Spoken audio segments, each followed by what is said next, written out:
आपका स्वागत है मेरे YouTube चैनल पर। मैं आपको लेकर आया हूँ आज प्रश्नावली 5.3 का 11वां प्रश्न। देखिए, देखने में बहुत सिंपल, बहुत हार्ड लगता होगा, लेकिन है बहुत सिंपल। यदि आपने मेरी बात को ध्यान से समझते रहे तो आप बहुत अच्छी तरीके से इसको समझ लेंगे। देखिए, कह रहा है यदि किसी समांतर श्रेणी के प्रथम n पदों का योग 4n-n² है तो इसका प्रथम पद अर्थात S1 क्या है। तो प्रथम दो पदों का योग क्या है, दूसरा पद क्या है, इसी प्रकार तीसरे, 10वें तथा 9वें पद ज्ञात कीजिए। यानी कि भाई हमसे क्या कह रहा है, ध्यान से समझ लीजिए। उसने क्या दे रखा है, हमें Sn दे रखा है। क्या दे रखा है कि Sn का जो योग है वो कितना दे रखा है, 4n-n² दे रखा है। n पदों का योग हमें ये दिया हुआ है। और हमसे क्या कह रहा है, वो प्रथम दो पदों का योग क्या है, फिर दूसरा पद क्या है, तीसरा, यानी कि वो 9वें, 10वें, 12वें यानी 9वें पद की बात कर रहा है, यानी योगफल से 9वें पद की बात कर रहा है।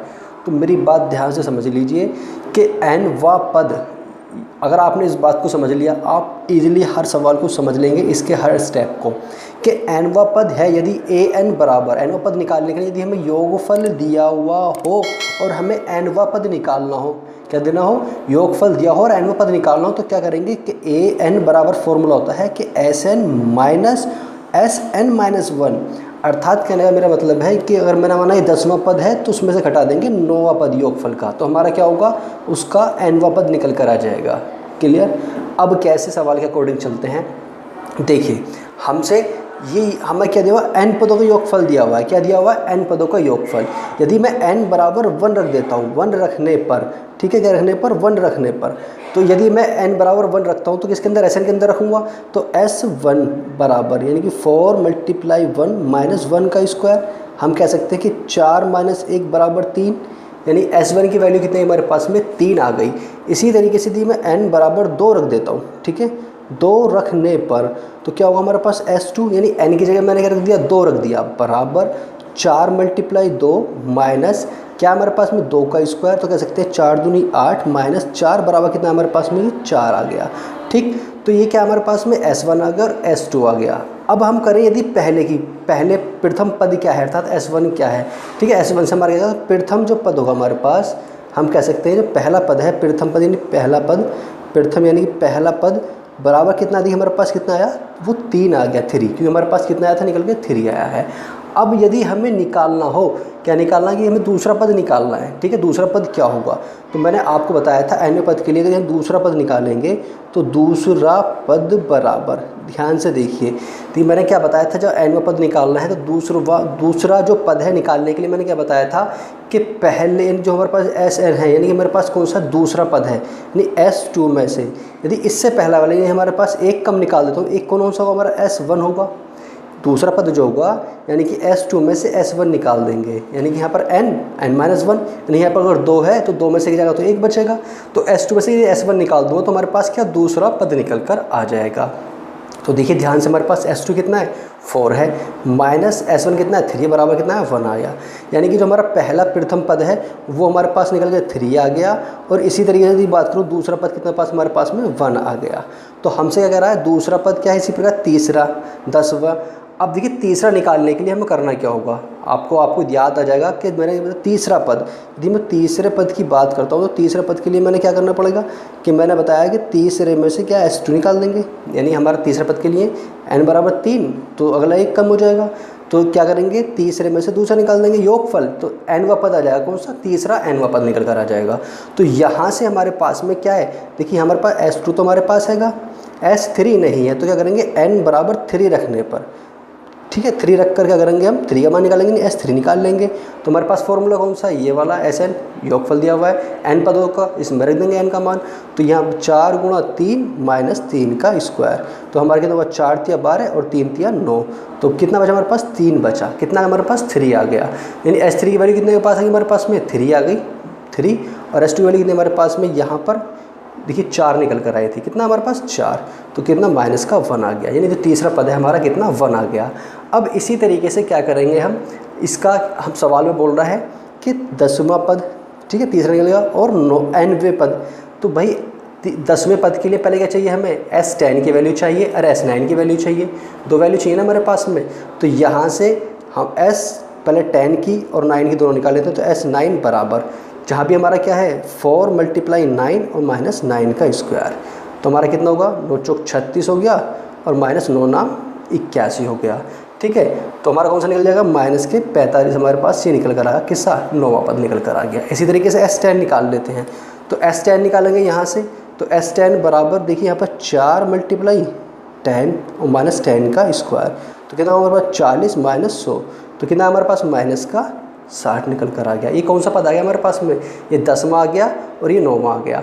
तो हमें निकालना क्या है 10वां पद निकालना है 10वें पद के लिए। तो 10वें पद के लिए करेंगे हम, तो 10वें या 10वां पद के लिए मैंने ये बताया था S10 माइनस S9, तो क्या हमारे पास में S10 माइनस का 60 और जब घटाएंगे तो माइनस से हमारा हो जाएगा प्लस का 45, तो हमारे पास कितना जाएगा माइनस के आपके 15 आ जाएंगे। ठीक है, तो ये हमारा कितना आया 10वां पद आ गया। लेकिन अब nवें पद की बात कर रहा है, हमारे पास सारे पद आ गए। देखिए nवां पद दे रखा, nवें पद के लिए ये योगफल है, तो भाई एक काम करेंगे, यहाँ से हमारे पास देखिए Sn तो दे रखा है, ठीक है देख लीजिए Sn तो हमारे पास दे रखा है, तो Sn माइनस 1 और निकाल लेंगे। ठीक है, तो यहाँ पर जहाँ भी n होगा वहाँ पर n की जगह n माइनस 1 रख देंगे, तो 4 है और यहाँ से n माइनस 1 और यहाँ पर माइनस n माइनस 1 का होल स्क्वायर, ये हमारे पास आ गया। भाई अब इसका होल स्क्वायर खोल लेते हैं। देखिए पहले क्या करेंगे, यहाँ पर हमारे पास ये 4 अंदर मल्टीप्लाई करते हो 4n और माइनस के 4 बन जाएगा, माइनस देखिए इसका होल स्क्वायर खोल देते हैं n का स्क्वायर प्लस 1 दोनों का दोगुना, तो माइनस के, अब यहाँ पर देखिए n का स्क्वायर प्लस 1 का स्क्वायर दोनों दो करेंगे तो माइनस है हमारा। ठीक है, तो माइनस के कितना हमारे पास 2n हो जाएगा ये। अब देखिए यहाँ पर ये 4n माइनस 4 अंदर मल्टीप्लाई कर देंगे तो माइनस का n स्क्वायर माइनस के 1 और प्लस के 2n हो जाएंगे। तो यहाँ से कितना बचा वो देख लेते हैं। देखिए माइनस का n स्क्वायर, तो आगे लिख लेंगे माइनस का n स्क्वायर।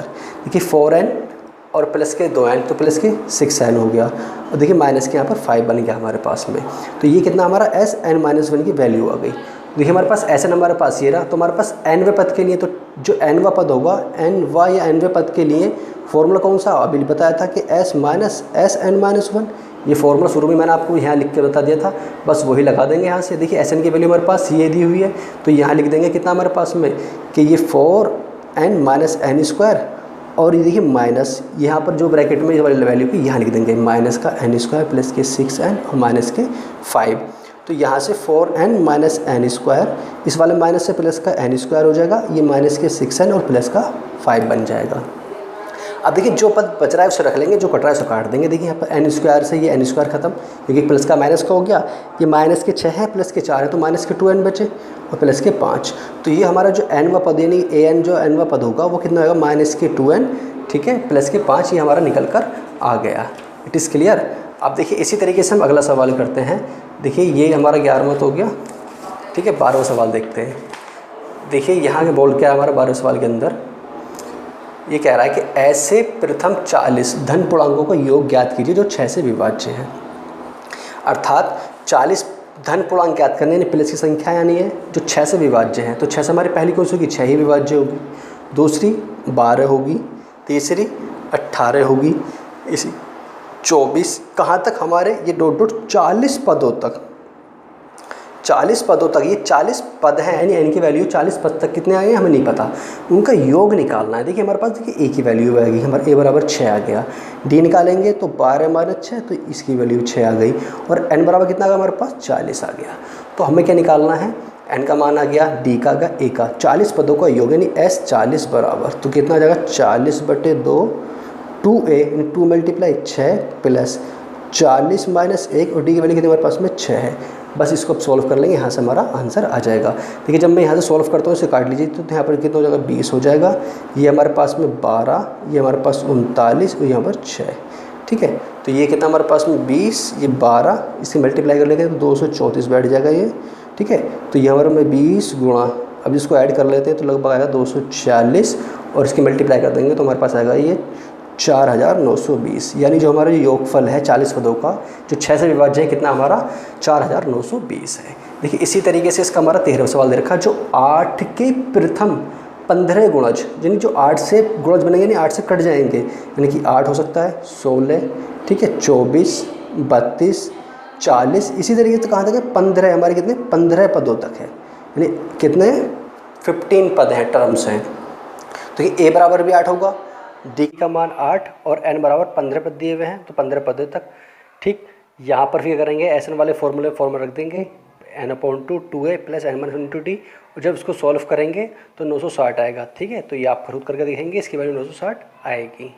जैसे इसका 14 सवाल दे रखा है, वो बोल क्या रहा हमसे कि 0 से 50 के बीच की विषम संख्याओं का योग क्या होगा। भाई 0 से और 50 के बीच, तो अगर बात करूँ मैं यहाँ पर तो 1 होगी, 3 होगी, 5, 7, कहाँ तक डॉट 49 तक होगी हमारी। ठीक है, विषम संख्या होती है। जो हमारी 1, 3, 5, 7 जो हमारे 2 से विभाज्य नहीं होती वो विषम संख्याएँ होती हैं।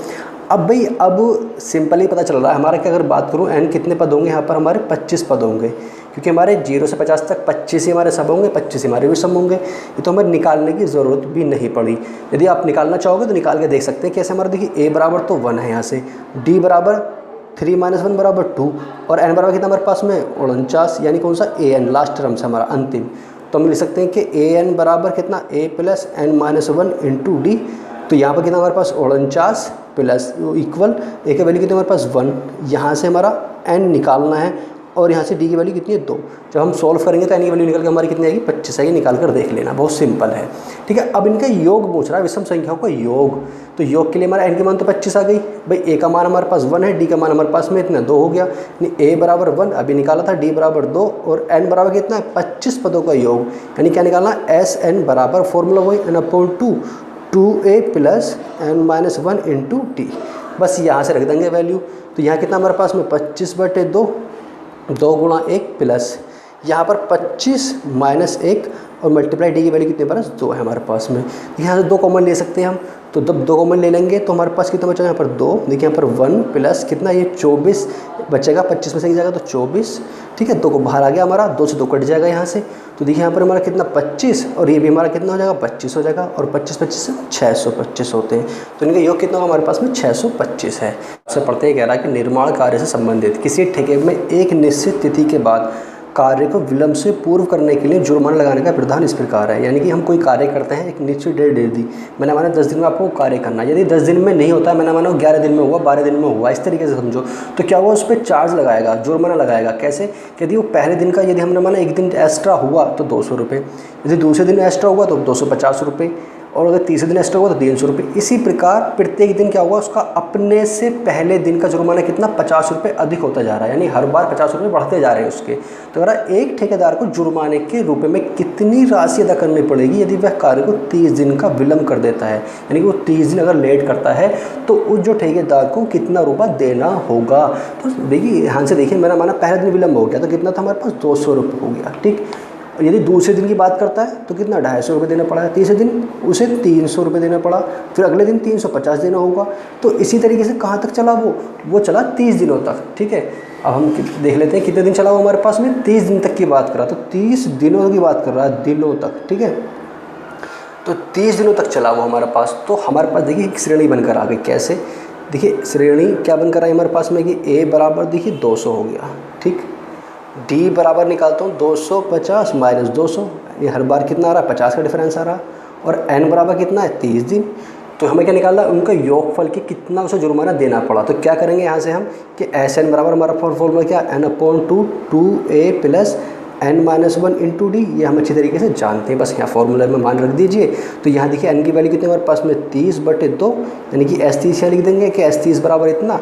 तो यहाँ से कितना हमारे पास में 2 गुणा 200 प्लस 30 - 1, और यहाँ पर कितनी डी की वैल्यू ये हमारे 50 आ रही है। तो देखिए यहाँ से बस हमें सॉल्व कर लेना। तो अगर 2 कॉमन ले लेता हूँ अगर मैं यहाँ से, तो कितना बैठेगा हमारे पास में, देखिए 30 तो हमारे पास ये हो गया, 2 कॉमन ले लिया, तो 2 लेने में हमारा कितना बचा, यहाँ 200 बचेगा, प्लस यहाँ पर ये 29 बैठेगा, 30 में 29, और देखिए कितना 25 आ जाएगा हमारे पास। ठीक, ये 2 से 2 खत्म हो जाएगा, तो हमारे पास कितना आ जाएगा यहाँ पर ये 30। ठीक है, और यहाँ 200, और यहाँ से इसकी मल्टीप्लाई कर दो, 25 की मल्टीप्लाई करते हैं हमारा कितना जाएगा 725 हमारे पास ये आ जाएगा। ठीक है, अब जब इसको क्या करेंगे मल्टीप्लाई कर, इन दोनों को ऐड कर देते हैं पहले, तो कितना हमारे पास में ये 925 हो जाएगा, और जब हम इसकी मल्टीप्लाई करेंगे 30 से तो हमारे पास आ जाएगा ये 27,750। तो जो हमारा इसका योगफल है वो कितना है हमारे पास में, जो हमें उसे जुर्माना देना पड़ेगा वो 27,750 रुपये देना पड़ेगा। ठीक।